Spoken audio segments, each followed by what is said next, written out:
This week on the Sports Initiative podcast, I sit down with Coventry City lead foundation phase coach Joel Moody. He discusses individualisation for players going through the development pathway, his coaching journey and the foundations he has laid along the way, as well as the common threads he sees with some of the best young athletes that he's worked with. I hope you enjoy.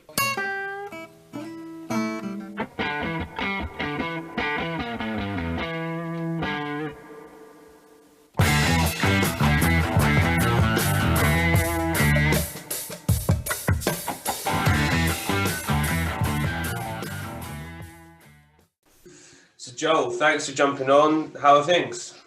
Do you know what? Yeah, really good. I think being in football, we've been fortunate enough that we've been able to carry on. So yeah, that's definitely been a bright part so far. Yeah, obviously everyone's presenting different challenges. For those people that don't know you, what's your current role and where do you work? So my current role is I'm the foundation phase lead at Coventry City Football Club.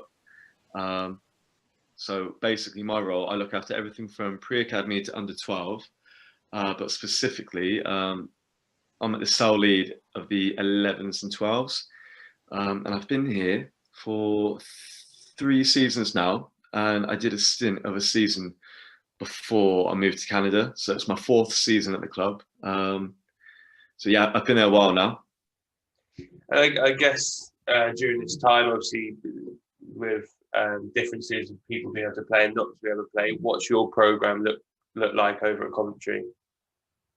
As in during the lockdown, or do you mean like just in general? During the lockdown, and then we'll go on to in general after.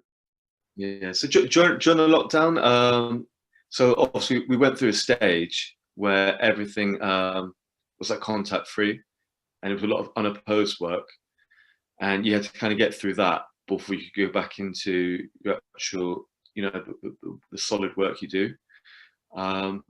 Reason being, if we went back into a lockdown, you were able to carry on training and go back to that level. Possibly, it never actually happened, but so we did like 3 weeks of like unopposed work, which was new in academy football to me, because normally, I like to go into opposed work in more context, but we did a lot of technical work, and I definitely think it's had its benefit, and it actually timed quite well because it happened at the pre-season stage, so it almost felt like a really good blend to get back into it. After a bit of a break, they had 6 months off, and then they came in with us. If we'd gotten straight into high intense opposed work, maybe a few would have broke down or not found the intensity quick enough. So it was like a nice little warm up. So I did enjoy that part. I think next year when we go back into pre-season, it might be something that we do consider, doing a lot of unopposed work after the big break. And you mentioned kind of seeing some benefits. What were they? What did you see that were positive outcomes from it? I say positive. Sometimes you stress the boys technically. So the boys which, rely physically, the big, strong, dominant boys, they weren't able to rely on that. And we do something called gold, silver, bronze after every session. And we base that on our values. So for example, our academy values are respect, development, and resilience. So for example, at the end of the session, the coaches will pick someone who got gold, silver, bronze based on any of those 3 values. And because it was unopposed, the boys were working differently. The coaches couldn't pick on the player who scored the most goals or the player who was strongest in possession, and kept getting on the ball. It was more about technique and development based. So yeah, we really stressed the boys technically. Did you see anything that surprised you with certain players as to how they could cope with that or how they flourished in that environment?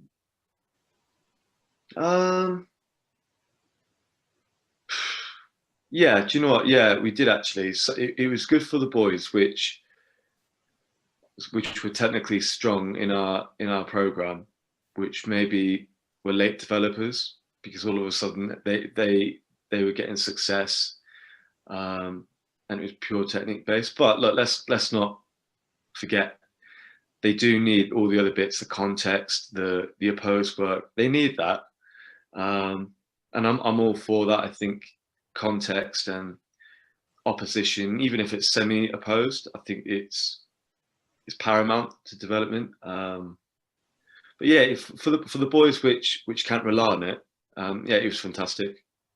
And in terms of for you guys now, are you able to keep playing and training and whatnot? Yeah, do you know what? We've our academy management team, so the academy manager, and they've been spot on with all the protocols, the medical team, all the protocols. We're operating really highly to make sure that our boys can continue playing and training. Our boys isolate, so if the school goes out, they isolate for 2 weeks. We sanitize everything during sessions. We do the goals, we do the cones, we do the footballs, we do the hand gel before, after. The boys don't swap bibs, so the boys make sure they've got their own 2 bibs. Also, they don't shake hands. It's just so many protocols, and like at first, I'll admit, it was quite a lot.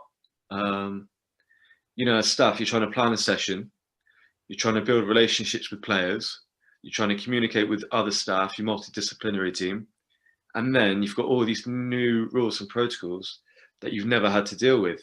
So I've been coaching since I was 16, and all of a sudden you're getting this book thrown at you that players can't shake hands, they can't jump on each other, they can't celebrate, wash hands before and after, they can't swap bibs. Because in your head, you're like, right, I'll do a little rondo. Defender, right, swap your bib, give it to someone new. We couldn't do that anymore. So all of a sudden, not only are you trying to develop players and teach techniques, the other half of your brain is kind of watching, right, what can't they do? You can't do that, you can't do this. Oh, and you say to maybe the assistant coach, can you make sure that when they go over there, they space all their drinks up? Like, just so many little things that it's going to be nice, when you go back to normality, maybe in a year's time, having to deal with pure football again. It would be nice. Yeah, I think it'll be a nice change for everyone, and I definitely think that when we do get to a stage where we can just go back and put on a session and everyone can enjoy each other's company, that will be a nice day.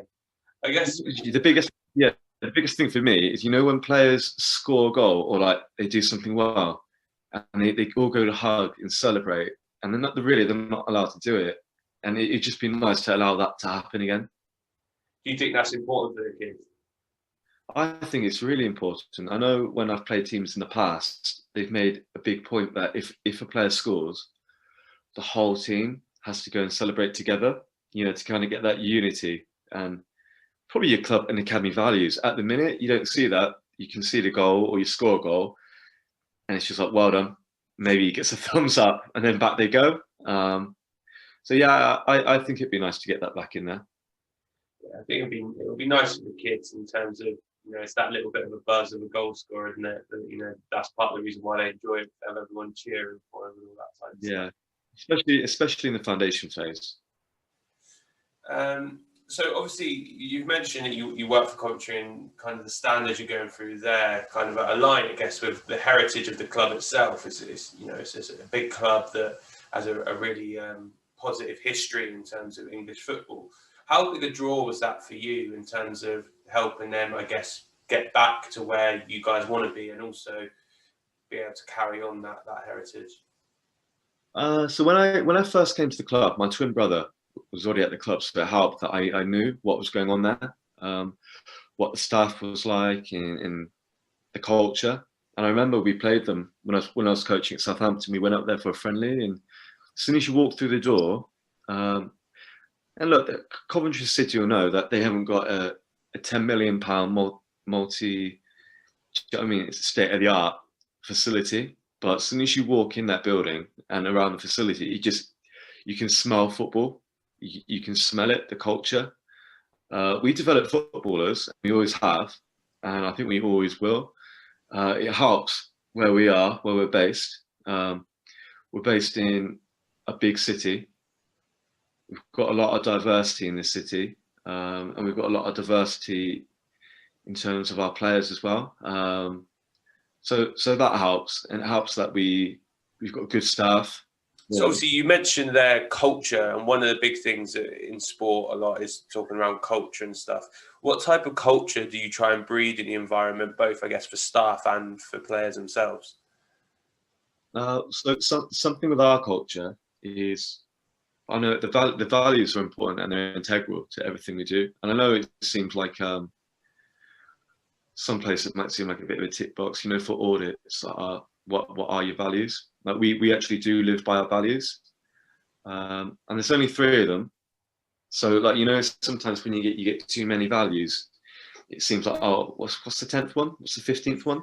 But well, we've got three values, and we try and stick with them with everything we do. So for example, like I'll give you an example. On the weekend, we had a fixture versus a strong cat one, and we've got an under 11 who's doing really well. The easy part for us would be to play him in the under 11s and maybe get a draw or get a win. Because if he plays, look, we probably draw or we win. But one of our values is development. So he's got to play up with the 12s in this game because he's doing so well, and it's a reward for him. And the great thing about our culture at the club is you've got an academy manager and a head of coaching which back you, and they know that, they see that more than anyone. So it's not like you're under pressure to kind of get a win, or like, why are the 11s losing? Like, it doesn't happen at the club, because we know that one of our values is development, and we're stretching the boys. I guess you see real positive effects for the lads when they are able to play across age groups, etc. Yeah, we do it well, to be honest.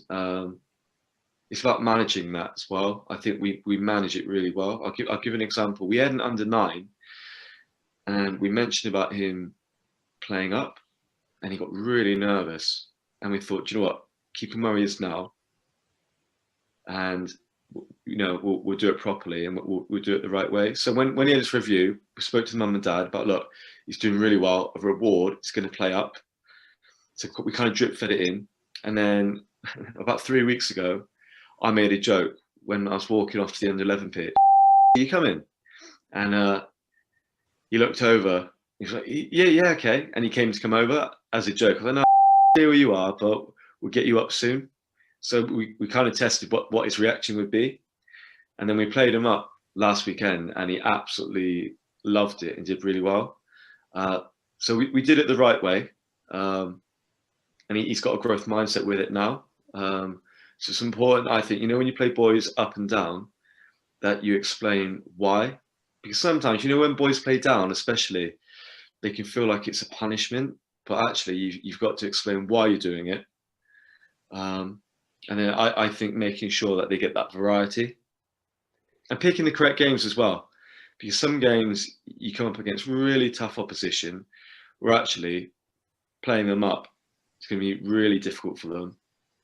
So yeah, it's about, pre-planning their journey and what their diet needs. I think it's interesting the terminology you've used there as well, in terms of saying it's a reward. Rather than just saying, "Oh, you're playing up today," you're notifying from, as you're going back to your club values that they've exhibited, the values that you want and the practice culture that you want, and the performances in game that you'd like to see. And then to help their development at this moment in time, the reward is you're going to go and, have an opportunity to stretch yourself kind of at a older age group. I think, with that, it's something that runs through our club. I know James Madison was playing first team football when he was a scholar.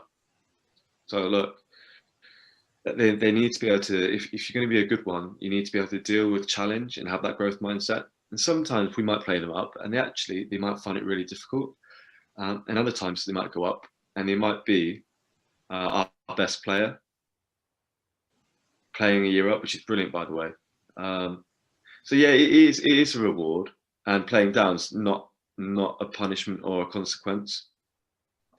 Yeah, I think the playing down across the younger age groups, etc., is a real interesting one, because you have to really explain it to the kids. But I do find that once you've explained it to them once or twice, and you can maybe, give them the onus of, well, you can go in and be a leader of that group, or you could go in and really help the others, that you can see a bit of a mindset shift. I don't know if you've had experience in that. Yeah, do you know what? You can actually, I've had this come back a few times. You can actually put more pressure on players, you know, by playing them down. Because if they play down, they're expected in their heads to be the best player and to get a lot of success. So, for example, you know, if you play your own age group, some of them, they're happy they can be middle of the pack. But when you play them down, sometimes you're not making the game easier for them. Actually, you're making it harder because you're saying, look, you've got to go and be the best player. Not that you'd ever put that pressure on a player or anyone, or especially a child, but it's the feedback I've had back from some parents that that's how they feel. Yeah, it's a good consideration to have in terms of how you frame it. And actually, Yeah. the common phrase I use for the kids I work with is, whatever game you're playing, it's just a bunch of white lines and 2 goals at the end. And You know what? We played a top 4 club last Saturday. I went and watched our under 15s, and because of the badge, which was on the opposition shirt, and how nice the floodlights were, and how nice the grass was, it changed everything. So yeah, honestly, you're right, mate. Still a football match, and there's still 15-year-old boys. You're still wearing the same pair of football boots, but psychology, it's massive. yeah, I think it's something that will come increasingly invaluable in society as well as football setups, trying to support players and support people with that side of the game. Okay, so obviously you've alluded to earlier on in the interview, you've kind of had quite a broad range of experiences moving from different clubs and stuff. Do you just kind of want to talk through your journey as to how it started off as a 16-year-old, and then kind of, obviously we've alluded to you being in commentary there, and then we'll pick up as and when. Yeah. So before I start talking about working for football clubs and academies, I think something that's really important. I know you would have done it, and I know a lot of good academy coaches in the country would have done it. And I think people don't value it enough, and they don't do enough of it these days. I think some coaches want to skip out the most important part for me, which is, you know what, doing community football, working for a grassroots club, doing birthday parties, doing holiday camps, because all those different scenarios, you know, all that different coaching, that builds you up, and you get your foundation and your layers, and it's like a footballer going straight into academy football without playing any grassroots football. I think for me, I think you need to get that. You need to. So I did a lot of working in communities and summer camps in America. When I was 18, I went to New York. I coached out there for 4 months in the summer, and you just learn little things, and you make a lot of mistakes about, you know, how to manage children's behavior, how to excite them, because you get kids out there. So I remember this one. I'll always remember this. You've got these kids on these summer camps which have been dumped there by the mums and dads because it's cheaper than babysitting and childcare. So all of a sudden you've got maybe 15 kids in your group which don't want to be there, and you've got to engage them and get their buy-in to something that they don't want to do. So I remember spending 5 days a week having to try and, you know, influence these kids to play football. So all of a sudden now, you know, when you do academy football, like if you can do that, you can influence academy players to do anything. So I did a lot of that, and then I moved to Newcastle to go to university. And when I was there, I started working for Newcastle in the community, the foundation, and a lot of the staff that I was working with actually were academy coaches as well. So they're doing it half and half. And some of them now, they're working in the professional game at Newcastle. So I was really fortunate to be like rubbing shoulders for the first time in my life with people which were in academy football. What did you study at uni? So I studied sports coaching science. Did you find that useful, having an environment in which you could actually use the theoretical models you were learning? Do you know what? For me, it just gives you a background. You know, like you've got like a base layer. But the biggest thing for me was the connections I had that I met, because I never would have met them where I lived. I lived in a small town outside of Bath, and there's no professional football club really, is there? I mean, obviously Southampton have a centre there, but I wasn't involved with that. So it was difficult. So all of a sudden you're in a big city where big football clubs do exist.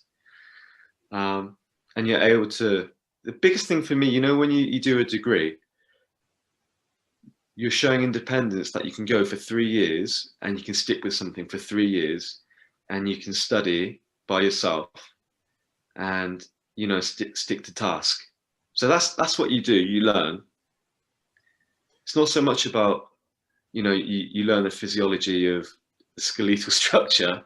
Like, yeah, you might know it, but that's not going to help you in your journey of being an academy coach. What's going to help you in your journey is that you know how to shut yourself away for 3 hours and study. Do you think that's something that has stayed with you throughout your coaching career? Yeah, I think people generally now in academy football, a lot of the time, you're either an ex-player or you're an academic, and I think there's value in both. If you're going to be academic, I think you've got to continue, um, educating yourself on new trends in different books. For example, like we've all read the same books, Legacy, Bounce. We've all read the same books, but you can't become stale. And at the same time, you do need to consolidate that learning. And sorry, we'll go back to this now. How was it working for Newcastle? Because everything you hear and you read about that club is that it's a big bubble, and everyone there is football crazy and all that type of stuff. Did you get any snippets of that whilst you were there, even if it was community stuff? Yeah, do you know what? I remember some days you'd be walking. So this is my student life, not part of the actual club. You walk into town, and there'd be bars open like 11 a.m. absolutely rammed with Newcastle fans, and then they'd walk up to the game for like the 12 o'clock kickoff, because the stadium's right by the town centre. And you just honestly, have you ever seen the movie Goal? I haven't. I've only seen snippets of it. But Oh yeah, do you know what? You watch the movie, and you're like, Newcastle fans love Newcastle, but then actually, like when you don't understand how much they love their football. So to be part of that, you felt proud and really privileged when you're there, because you're part of something that everyone loves and everyone adores. So you go to Birmingham, and you don't know who people support. Some support Villa, some support Birmingham, some support Coventry, some support West Brom, some support Wolves. But then you go to Newcastle, apart from obviously Sunderland, there's only one club. So like you're in the thick of it. So how different was that for you? So obviously you've mentioned those like Camp America type experiences where you're having to almost motivate the kids to take part in football and in sport. So then I imagine going and working in a community environment where if the kids are going to that and it's got Newcastle branding, they're probably keen as mustard to be there and are really excited at the fact that they're playing with coaches of the black and white and all that type of stuff. Yeah, do you know what? I had such a variety when I was there. So some days I worked in a gym, in like a little soccer camp there, like 1 hour a week while the parents worked out, and you looked after their sons and their daughters and so forth doing coaching. But that, do you know what? I think that was as integral to my journey as other days where I'd work with the 15s and I'd support them and shadow the 15s.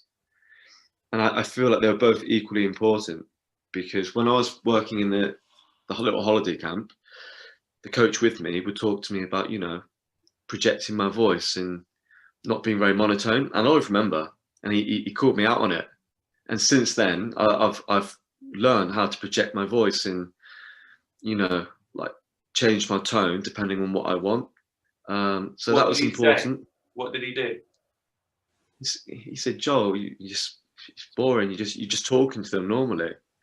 And then he was really like, he was renowned in the community for being, you know, like not a birthday coach, but if you needed someone to go and excite the players, he was the guy. So he was really good to learn off about how to celebrate, you know, when things were good and just be a little bit wacky. So it was good to have that with me.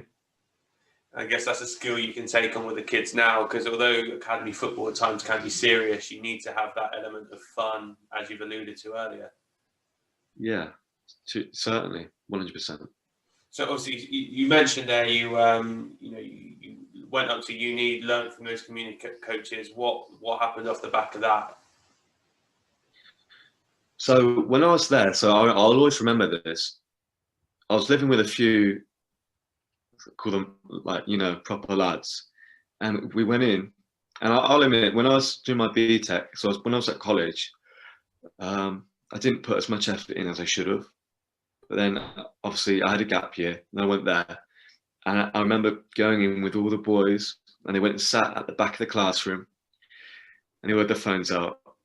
And I remember making a conscious effort to go and sit at the front because I wanted to learn and I wanted to study. I was like, look, I've done my messing around. I've got to, you know, I've really got to nail down now.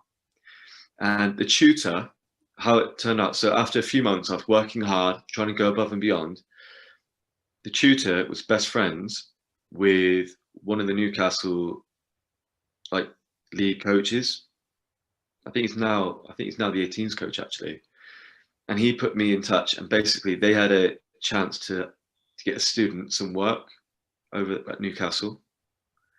And because I'd worked hard and I kind of singled myself out, that was my reward.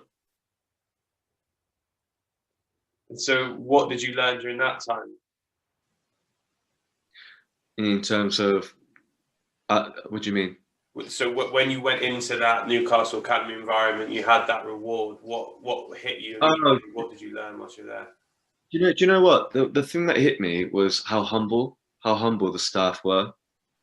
Because they were top staff and they're still doing really well now. And I remember one Saturday, I turned up to a game just to go and watch. I got the metro there, like the little tube, and I walked there. It was like a cold Saturday. I got there, went and stood on the corner of the pitch, and it's about 10 minutes before kickoff, and the coach made a deliberate came out his way, come talk to me, talk about the team, who's playing where, what he thought about the opposition, and then he went back to the dugout, and I thought, you know what, he didn't have to do that. He could have easily just sat in his dugout, spoke to the staff, but he made a deliberate way to come talk to me. So I'll always remember that. You're never too big. These little interactions are important, I guess, and that's with staff and players in the role that you're in at the moment. Yeah, it is. There's a lot of good people in football. And I think it's important that you appreciate that and you value them. So you would have done your 3 years, kind of end of your degree and whatnot. I imagine you're 21, 22 years of age at the time. What were your next step after that? Do you know what? My twin brother was working at Swansea, and I think so. I finished my last year at university. I did at University of South Wales, Glamorgan, because I was able to get my B license there too. And whilst working there, me and my brother worked for Swansea Development, and we finished uni, and we were desperate for full-time work, and we panicked and took a job in America, which I don't think we probably should have. It wasn't what we hoped it to be. But fortunately, because we set quite a good impression, a full-time job came up at Swansea, two full-time jobs in the community. And I flew back for the interview and we both got the jobs. Thrown in at the deep end a bit, but we had to kind of manage like a whole region of Wales. And he had Carmarthen, I had Pembrokeshire. We had to go around schools, coaching in schools. And also we had opportunities to coach in the pre-academy. And then from there, we were coaching pre-academies. We were coaching the under 9s, 10s, and at the under 12s for a whole year. So I think I ended up at Swansea for about 4 years, So I was lucky with the opportunity that I had. And how did you find the differences between, I guess, South Wales to then the North East? I imagine, it's vastly different in terms of what the characteristics of the two places are like. Is there any similarities or are there any differences that you notice in particular? You know what? There's a few similarities. Very honest, hardworking people, um, both in both places in Wales. I actually really loved West Wales. It was really far out the way. There was no big city in West Wales. I think that the big city is Cardiff, and then you're about 2 hours from there. It's very honest and very community-based people. And Swansea was a really good club as well. Like I said, there was a lot of people there which had been there for a long time. People who played there, then they became coaches. Coaches would coach there for a long time. And Swansea went through a really rapid growth of all these boys going in the first team and getting sold to people like Liverpool and Tottenham. And then they went from like Cat 3 to Cat 1 in no time. They built these incredible facilities, and they really had to catch up quick. So you had all these people which were used to working in, with low budgets, and all of a sudden they had better facilities. So again, like you had all these grounded, humble staff. It was great to be involved in that. So I guess initially, who were the coaches that had gone from playing into then coaching and whatnot, and what type of values and teaching did you learn from them during your time there? So we had this one. I'll always remember him. So you all have your role models and different role models at different points in your life. We had a guy called Roy, and he was in his 60s, I think. If he's listened to this, don't quote me. But, he has been there and done it all with football. When he was like in his 20s, I think he went to Africa and he played in Kenya. And he was like the only white person playing football out there.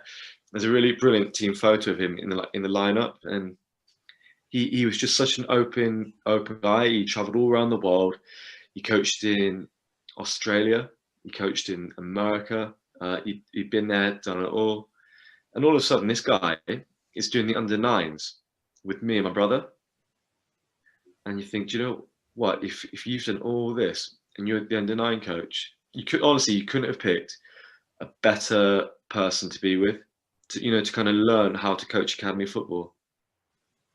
And he was actually one of my tutors on my B license as well.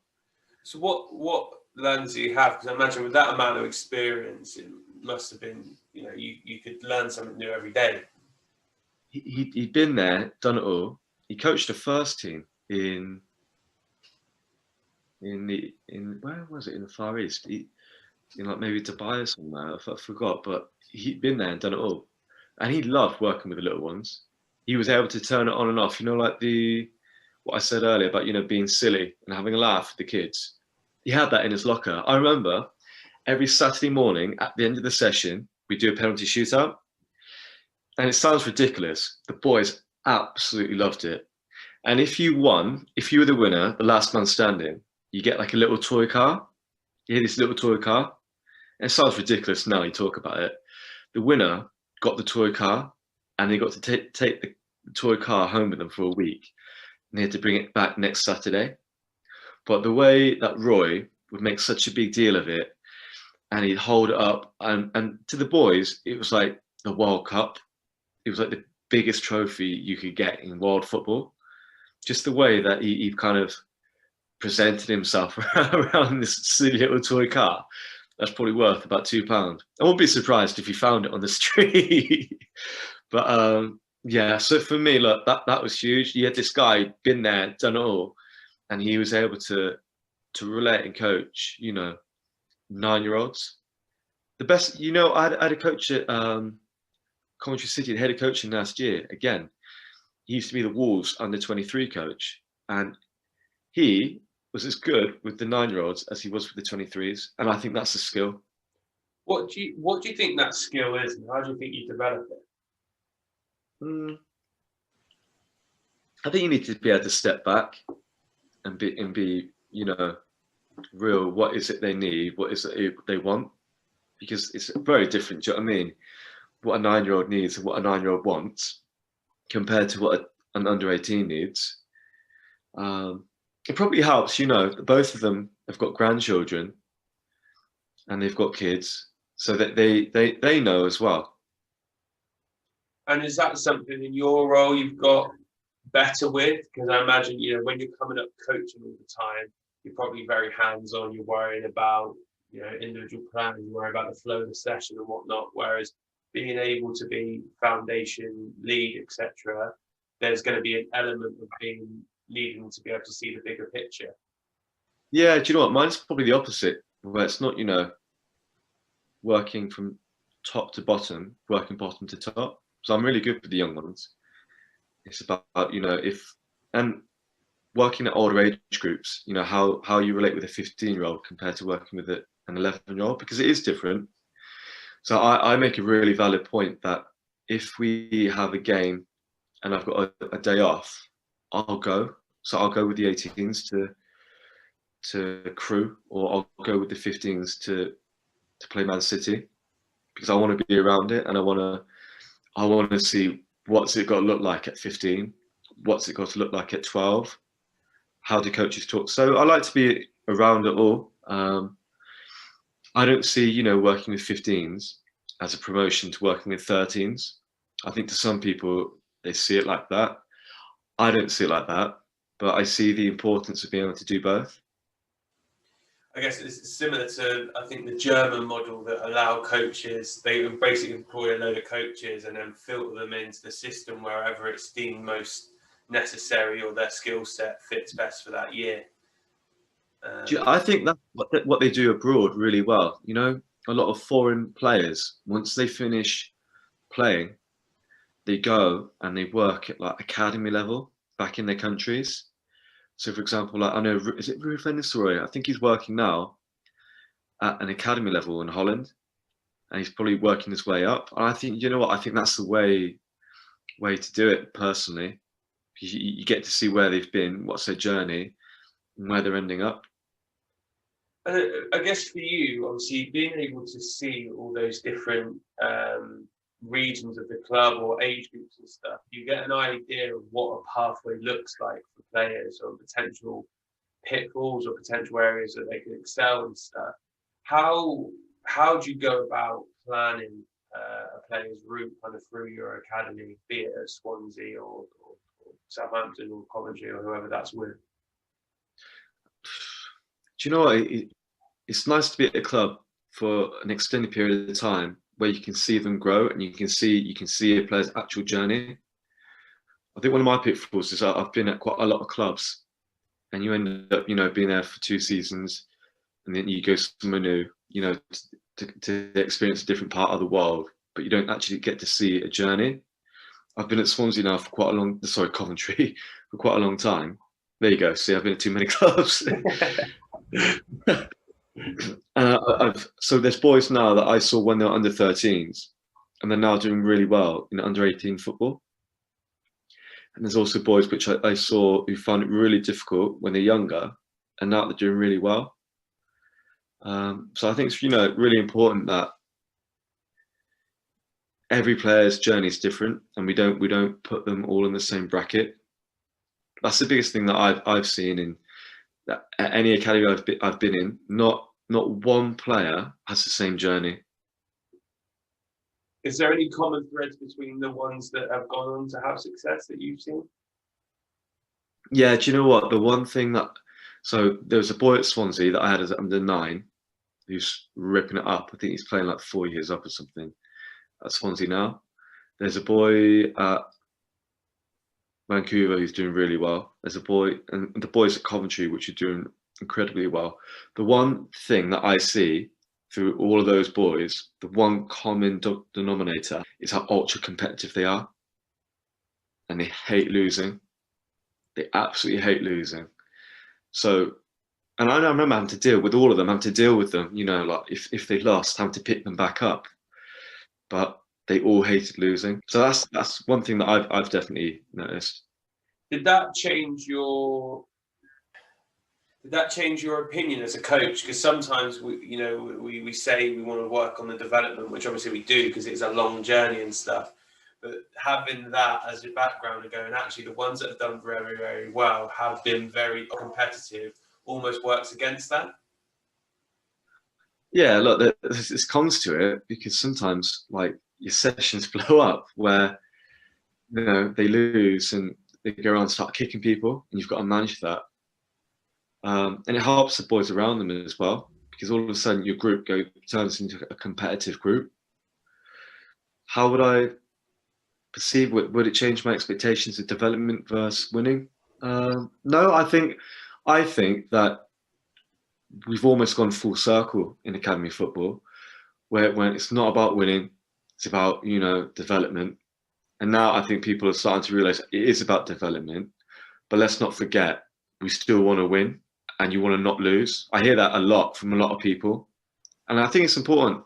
No one goes out there to lose a game or draw a game. You do go out there to win, and it's the same when you do anything, be it ball mastery. Go on, who can get 30 quickest? You want a winner. You want a winner. And then when you do a possession practice, who can go from north to south, first to 10? It's all about everything we do is based on winning. But that's why boys are in academy football, because they're perceived as, I say, elite.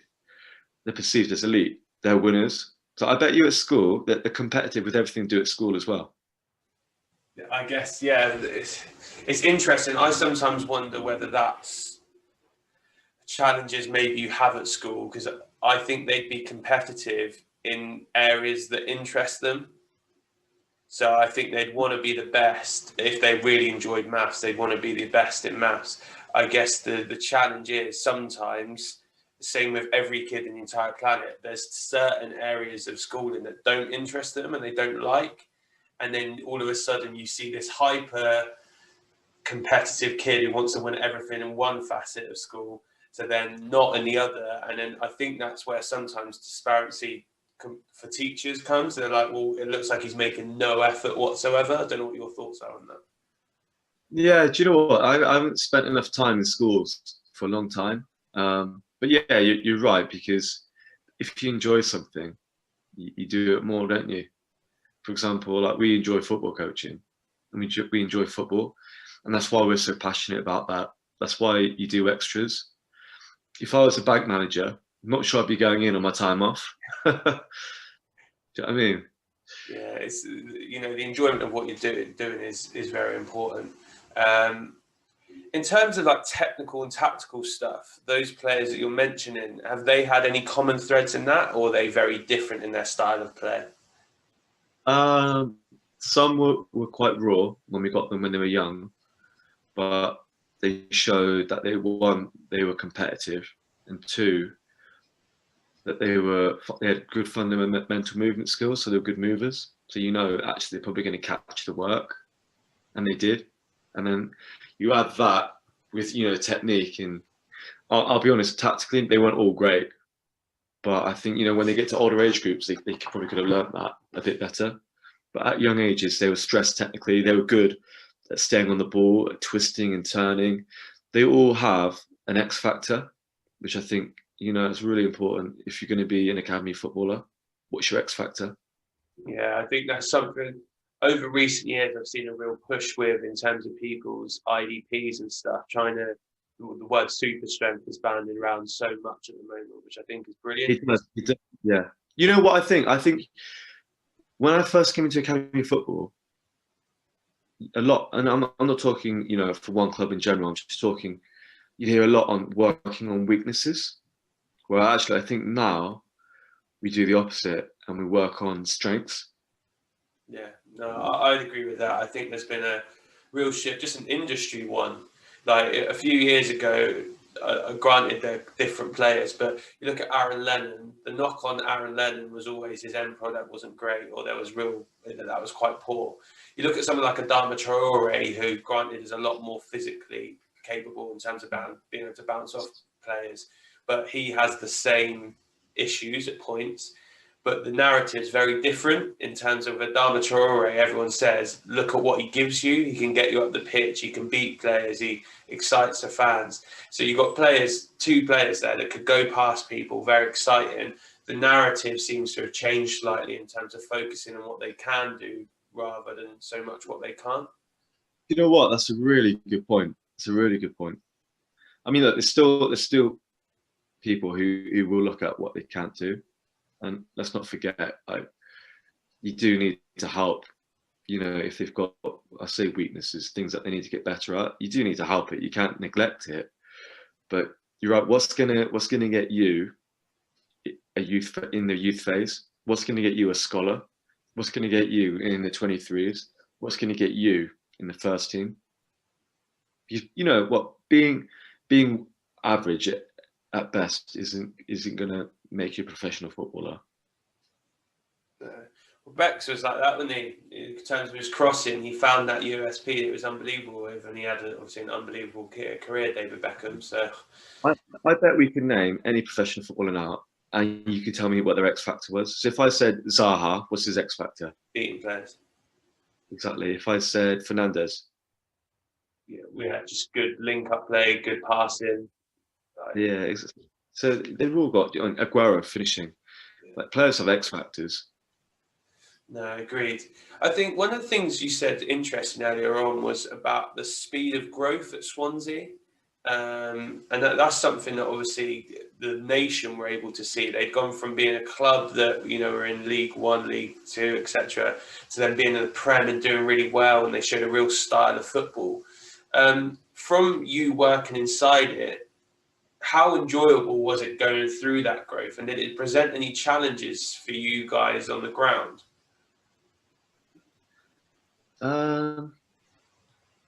It was really good to be part of. I remember we had like some sort of partnership in Cape Town, and Swansea City flew me out to Cape Town for 3 weeks to go and coach out there. So the opportunities that you got out with Swansea at that time were brilliant and superb. Any challenges? Same challenge that they have now, really, is the distance. You have to travel like 4 hours to go and play in London.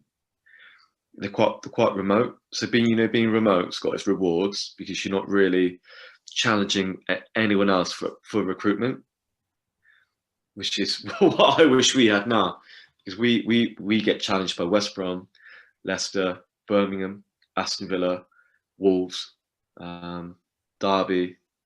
So we've got so much competition. Whereas when you're there, you know, you can just recruit who you want. But then the flip side to that is, and they still got the same challenge now, if you want to go play Reading, you've got to go in 3.5 hours.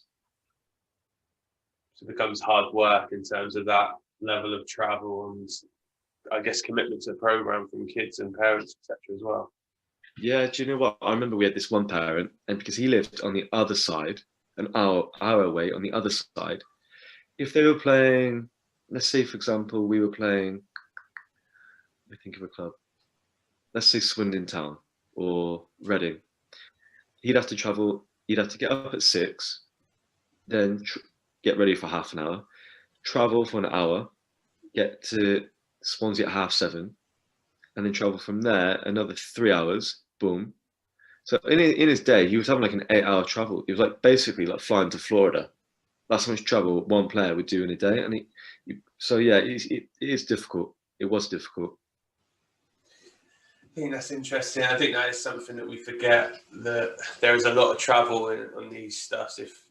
Unless you're working in the industry, actually realising how much time spent on a bus or in a car to get from A to B to be able to go and play in those fixtures and whatnot, it's a real challenge. Obviously, you mentioned briefly there, you kind of then moved on from Swansea. What was your next step? I then went to Southampton. My mum and dad live in Bath, and Southampton have a satellite academy at Bath Uni. A job came up there. I applied. I was fortunate enough to get that. And I was only at Southampton for a year, but I do really value the people I met there, the program and the journey that I was on there. And it was, for my first time, it was incredible to be part of such a big academy. You Was there only had to anything go. that surprised you from coming from your experiences to going into that? I think the coach development at Southampton was incredible at the time. I remember going on a coach development like weekend there, and like getting put in a hotel, and like sitting in like an auditorium. You had coaches from all over the country that worked for Southampton. You know, like in the development centres, in the academy, um, and the whole auditorium was filled. There must have been like 60 staff in there, and it just showed you how big an academy it was. And the experience you can gain from people in the room as well, which I imagine is useful. Yeah, I mean, well, look, we had a head of coaching who wasn't from a football background, and he was purely there to improve you as a person and as a coach. And he did, you know, he did what it said on the tin. Like he really was trying to help you improve. And I enjoyed working with Ed. He was really easy to talk to. It was nice to have that person, you know, in the club.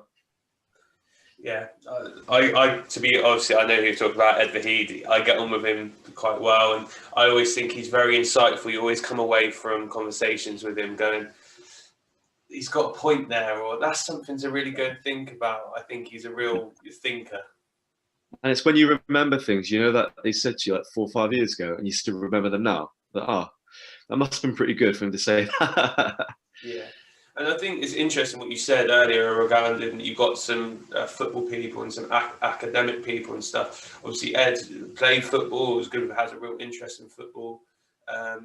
He has a very strong academic background and in different sports as well. So he's almost able to collaborate lots of different thoughts and thinking from the industry and bring it into that environment, Yeah. which is of a real positive. Was there anything in particular from that time that you took with you in terms of how to treat people, how to challenge people, or anything like that? Um, I, I think, you know, being a football coach, you've got to be a thief. You've got to steal bits from other people. You know, what does he do well? What does he do well? So the academy manager at Southampton and the one at Bath, they were brilliant. You know how they managed people and how they managed down. They were excellent at how they did that. And then you've had ex-pro Lewis, who played 600 league games or more, and how humble he was, you know, and how he was able to switch it on and off with the little ones, with the older ones. And then you had Gary, who really drove sessions and the intensity, and had high standards. So you just have to be a thief, I think. You know, what can I take from him? What can I take from him? How can I learn that? And then when you go into your next job or your next role, you know, try and add that to your repertoire. What was your next role when you moved on from Southampton? Where did you go? So I got offered a full-time job at Coventry City in the youth phase. So primarily I was looking after the under 12s and the under 13s. I did that for a season. And that was, like I said, you know, at the start, you just smell football as soon as you walk in. And look, what we had to use well. So you learn, like, your time on the grass is so valuable. And everything you do, like even your little mini conversations on the way to the pitch, everything we did had to be, you know, if we wanted to compete, we had to do it well. We couldn't afford just to rely on good recruitment. So what was or what is your USP as Coventry? Because as you know, you've got a lot of clubs in your region. So what makes you really stand out? Because I imagine there is something that, you know, people go, Coventry's that, and that's why I want to be part of that academy. You know, it seems cliche, but what makes us stand out is you've got staff who get it. For example, we've got staff and there's a pathway. So we've got staff working now in our 23s and our first team, which were in the academy. One was a kitman bus driver, and he's now a first team coach. And the other one worked in the youth phase for a long time. So like there's a pathway, and then when you do get up there, do you know what I mean? There's faces that you know, and people who've been on, know the journey that you've been on. we've got players playing now in the first team which were in League Two, and they're now playing in the Championship, and they came through our academy. So if you come into Coventry City, you know what you're getting. You've got a pathway, and you've got staff that truly value your journey. I don't think the value of being able to see a pathway can be overstated.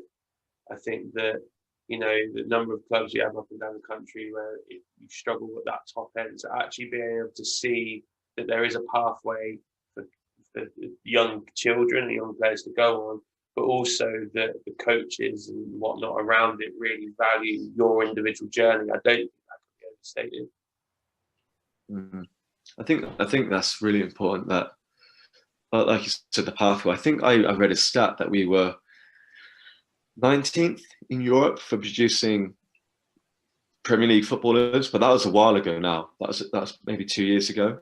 But still, that's an incredible stat for Coventry City. So yeah, just believe in what we do, really. And like I said before, good values. It's really important that we've got that. So moving on to, obviously, I know you mentioned then you went to Vancouver for a year.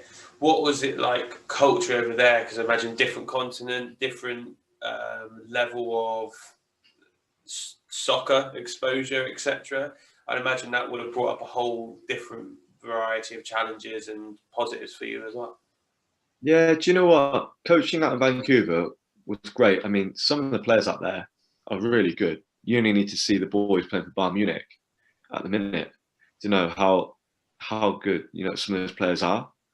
There's another boy so I went over and I was leading the Vancouver Whitecaps academy on the East Coast. So I hope with anything on the east side of Canada, which is huge, by the way, will come into our academy, and then we fly them over to Vancouver, and then when they're old enough to join the club. That was the hope. And whilst doing that, I was kind of in charge of a grassroots team, like a club that had like 40 teams. So we had boys and girls teams, and we had 800 players. It was honestly, we had I had like 50 coaches to look after. So that was my new challenge. I wasn't just a coach anymore. I was trying to manage a program and manage a staff. So that was a really big challenge. And then also with the culture, something that I had to get used to was it's a pay to play culture, especially at grassroots level. So if you want to play, you've got to pay a lot of money. And I found that really difficult. I'll be honest. I found that really difficult. Why? Because for me, I come from a background now where the best players play. You don't need money to play football, and that's why I think football is such a great sport all around the world. Do you know what I mean? It's not like you need tennis courts or you just need a football. You can play anywhere. So out there, you had boys or girls which are really good, but the higher up you play, the more you have to pay. And that's why I thought the system was a bit flawed. So what was their reasoning behind that? Why did it go down that route? I don't know. It's the same in America, and I'm sure there's people listening to this now which maybe coach in America or which have coached over there. It's just the way it works out there. I mean, you have to pay for like tournaments and things. If you want to enter a tournament, you've got to pay a lot of money. If you want to enter the league and like pay for the coach, and I don't quote me on how much it is, but I know it does cost a bit of money, Yeah. So say for example, you come from a single parent home who's got 4 kids and they all want to play football. I don't think you've got any chance. Got to pick your favourite, right? Well, yeah, he's the best. Who's the best? You can play, the rest of you just in the back garden. Yeah, No, it's an interesting concept, and I think that it probably has some benefits in terms of the level of facilities, etc. You're able to get, because you've got funding there to be able to use to be able to put places. But then that's quite a big barrier potentially for a whole segment of kids that actually be able to get involved in the sport and kind of stay active and whatnot. I remember once I went to a conference meeting with all the other heads of all the other clubs, and we had to talk about game time. And we had like the head of the football, in the region, come and say, look, your players can only play, because they work on an LTPD model, long-term player development model, where as you get older, your game time can increase. So, that, for example, like an under 10 can only play one game a week, and the games can only be 50 minutes long, which is, but then what a lot of clubs do, because you get more money for your squad. So, for example, if you play 7-a-side, you wouldn't just take 10 players because you only get 100, let's say $200 per player. You end up taking a squad like 14. So all of a sudden, you play a 7-a-side game, you've got 7 subs. So players are only getting 25 minutes of football a week of game time. And I tried to flag it up and be like, look, do you not think that's a problem? Do you not think they should be able to play more games or like longer game time? Like make it an hour, so make it 2 hours. Do you know what I mean? Get them more football. But there are challenges out there that we don't even think about here. It's not even a flick of the eyelid. Do you know what I mean? Like what? Game time. Like we get extra football here all the time. If you see extras for boys to go and, play extra games, we'll take them. Yeah. So how was it? Go on, sorry. Or for example, like squads. Like when we do squads on the weekend, like we want maybe 2 or 3 subs max. Like over there, you've got like 6 subs, 7 subs per game. It's not something that we do here. So obviously culturally it would have been different in terms of, as I said earlier, like the exposure of soccer and stuff. How was that for you going to a kind of entirely new environment and whatnot?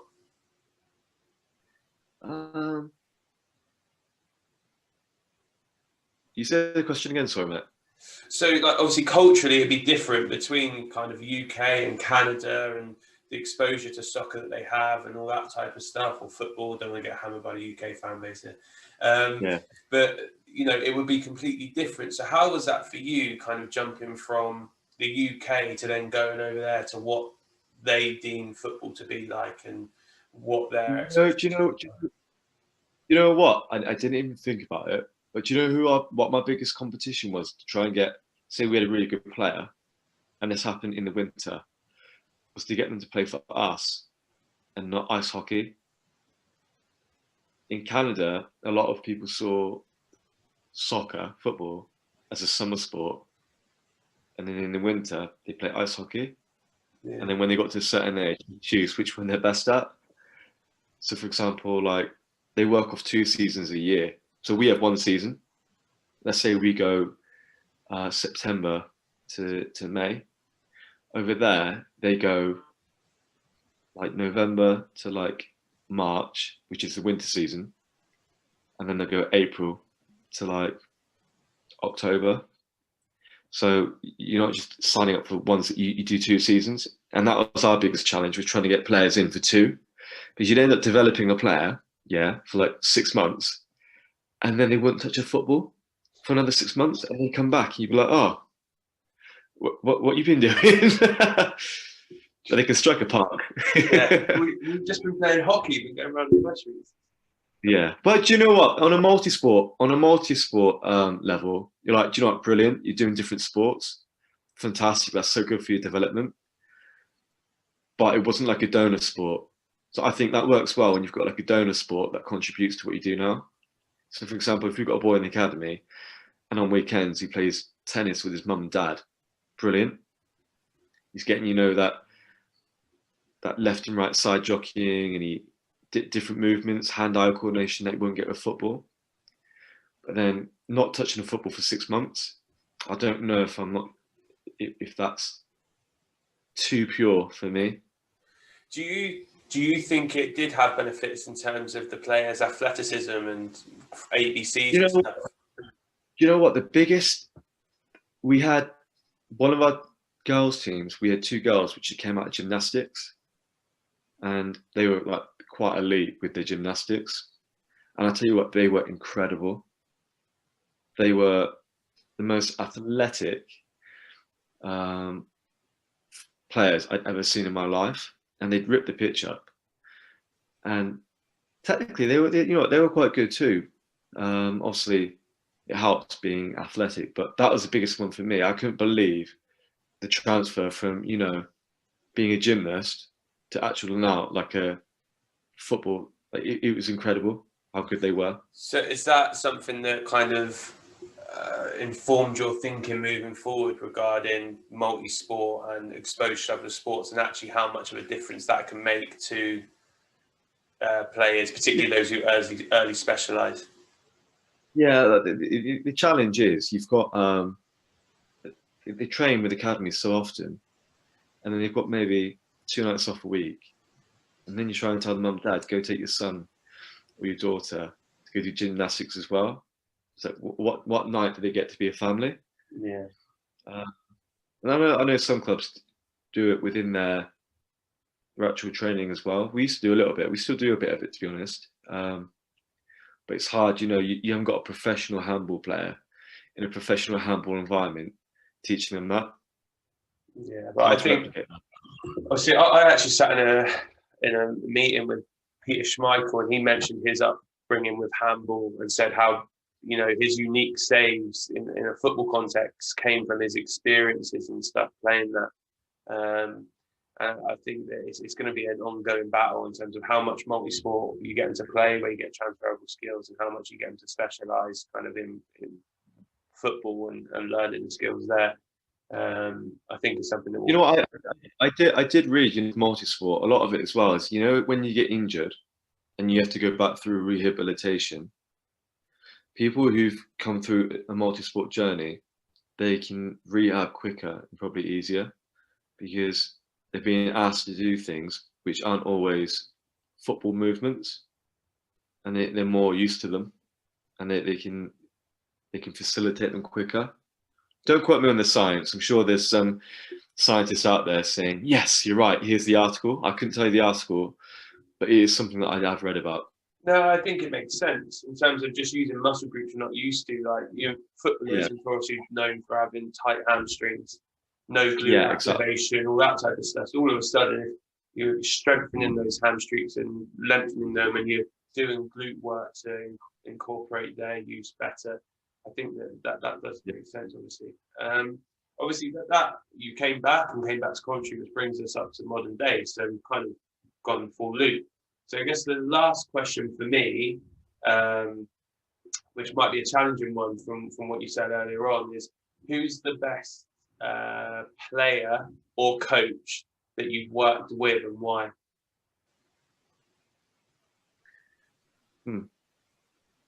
Oh, the best player. It's going to go against all coaching. The best player, he came in at under 13, and I don't know how he'd gone through without getting taken anywhere else. But what he can do with the football is just magic. Like, he lights up the pitch. He's everything that you want in a footballer, and he's so street. The things he does, he hasn't been taught. I think it's about the environment, and the environment that helped make him, let him be him. But no one taught him to drop his shoulder 5 times and off balance a defender and nutmeg him. I've never seen a session work on that, but he can do it. I'm not going to say his name, but he was incredible. He is incredible. So yeah, when you work with players like that, it's just an absolute delight and a joy. I've not had any player yet make a first team debut, but I've been working academy football a while now, and some of the ones I had when they were younger, they're getting older. So I'm so excited to see one of them make a debut. I've not had it yet, but I'm waiting for it. I cannot wait. And then coaches, I've worked with so many good coaches. It's hard for me to pick. What do you want me to name? If you're happy to, I don't want to get you in trouble though. So if you want to stay, my old academy manager, who's now at West Brom, Rich Stevens. What he knew about football, like if he didn't know it, wasn't worth knowing. He's just a proper football guy, and you could be honest with him, and he talked to you about the game, and he worked at a lot of levels. Obviously, he helped produce James Maddison.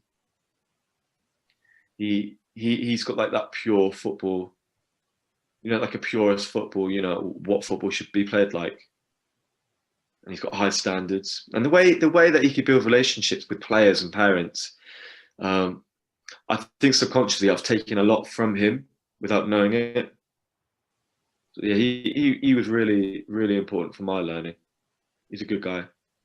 Perfect. Sounds like as good a choice as any. So Joel, listen, I really appreciate your time on this Tuesday morning. Obviously, stay safe, and hopefully we'll be able to play a fixture soon. Yeah. I hope so. Thank you for having me, and enjoy the podcast. Cheers. Bye.